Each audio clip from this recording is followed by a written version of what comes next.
दोस्तों, वैसे तो गौतम बुद्ध जी की कई कहानियां आपने सुनी होंगी, लेकिन मैं आपको आज उनकी जिंदगी से जुड़ी एक छोटी सी कहानी सुनाने जा रही हूँ, जिससे आपको जीवन की एक बहुत बड़ी सीख मिलेगी। एक बार गौतम बुद्ध जी किसी गांव से होकर कहीं जा रहे थे। उस गांव के लोग बुद्ध जी के विरोधी थे। अचानक से गांव वाले बुद्ध जी को घेर लेते हैं और उन्हें गालियां देने लगते हैं और काफी भला बुरा कहने लगते हैं। कुछ देर के बाद जब गांव वाले थक गए, तब बुद्ध जी ने कहा कि अगर आप लोगों की बात पूरी हो गई हो, तो क्या मैं जा सकता हूँ? गांव वाले काफी हैरान हो गए और कहने लगे कि हमने तुम्हें इतना कुछ कहा, गालियां दी, तुम्हें क्रोध नहीं आया?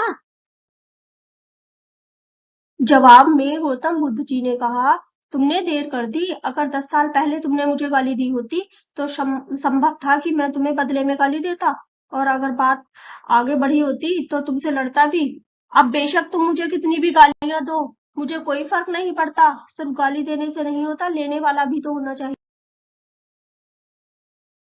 आज सुबह जब मैं एक गांव गया था, तब वहां के लोगों ने मुझे भेंट के रूप में कई सारी मिठाइयां दी, किंतु मैंने लेने से इनकार कर दिया क्योंकि मेरा पेट भरा था।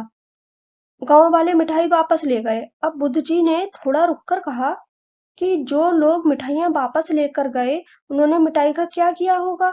उनमें से एक व्यक्ति बोला कि उन्होंने वो मिठाई अपने परिवार, बच्चों और अपने चाहने वालों को दी होंगी।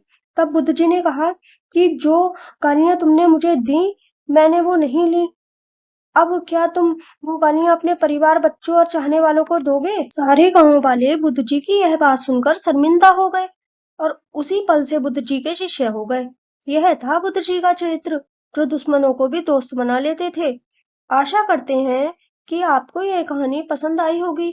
आप कमेंट के माध्यम से भी हमें अपने विचार व्यक्त कर सकते हैं। और अगर आपको मेरी ये वीडियो अच्छी लगती है, तो प्लीज इसको लाइक करें। धन्यवाद।